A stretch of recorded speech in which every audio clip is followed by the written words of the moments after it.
to make piping for a garment, you will need cord, depending on how thick you want your piping to be.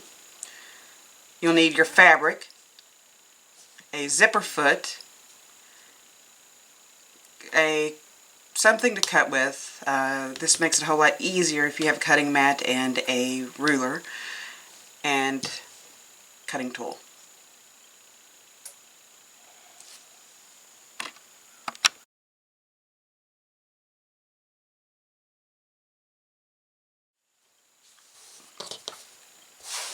And when you will take your fabric, what you want to do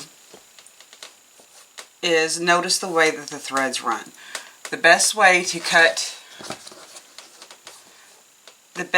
to do bias tape so that it will bend around curves and corners is when you cut your fabric, cut it to where it's crossways, so that if you see this has a little give to it whenever you stretch it, and that if you cut your fabric right, the bias tape will bend. So I've already got a straight edge on this. Now I want in the straight, so whenever you cut a straight piece, your fabric should run this way. What I usually do is do a couple inches wide. So, well, actually an inch and a half is usually what I do. Inch and a half. So lay your cutting tool down.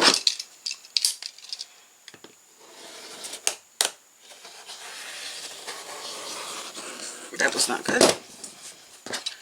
So we'll cut.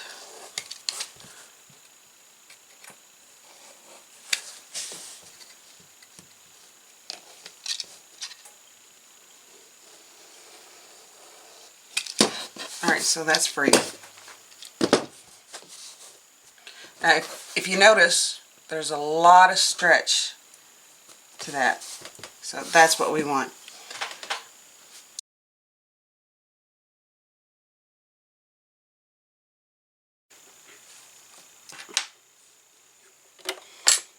Okay, so first thing you want to do is put in your zipper foot.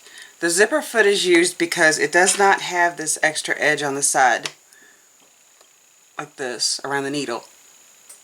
So that means you can get as close to the cord in the piping as you need to.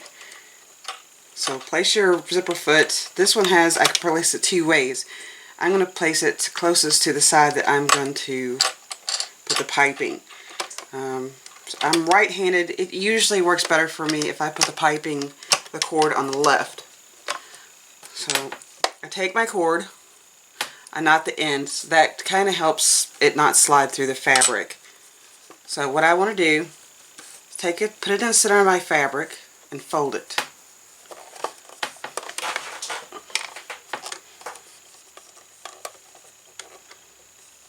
If that knot's in a way, you can pull it out a little bit.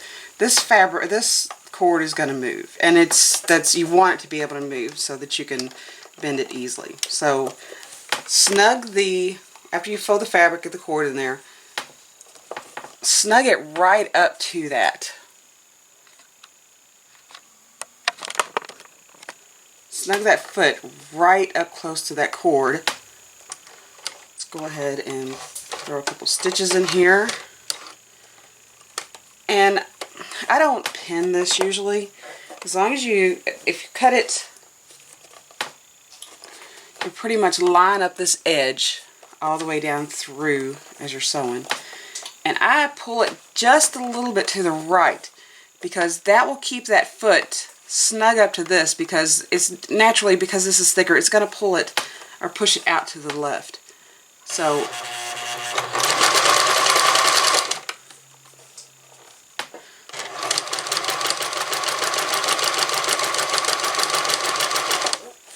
it's good to take your time. I don't cut my cord until I'm done. See, this roll is still attached. So I don't cut my cord until I'm done. Just keep matching that edge up. Pull it to the right a little bit. Machine will push it to the left.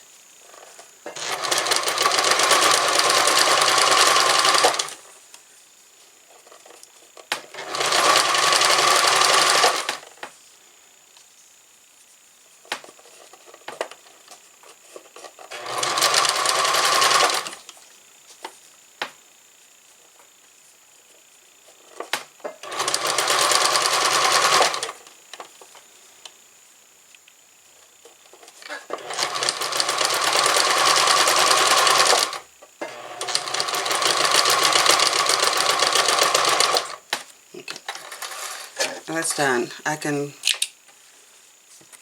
cut this, and I leave yourself some room, some wiggle room here. Leave yourself some room. This is nylon thread, so it'll unravel really bad, so put a knot in it. And actually you can see that you can still pull the cord through. Now this, being able to move the cord a little bit, will help you go around edges. So you can see that this bends really easy. Now when you do go around edges, you will have to snip this so that it won't gather, won't bunch. But if you can see that this, by pulling that, using the zipper foot and pulling it slightly to the right, it snugged it real close up to that cord.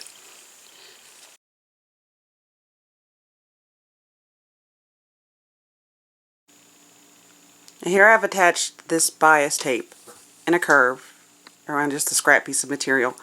You see that I've cut notches here.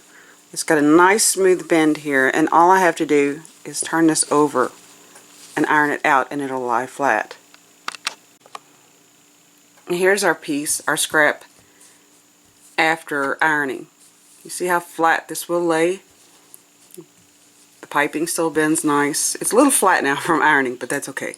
The notches here, it allows this to overlap each other and takes any kind of pucker, any kind of tension out of this. So that's my piping.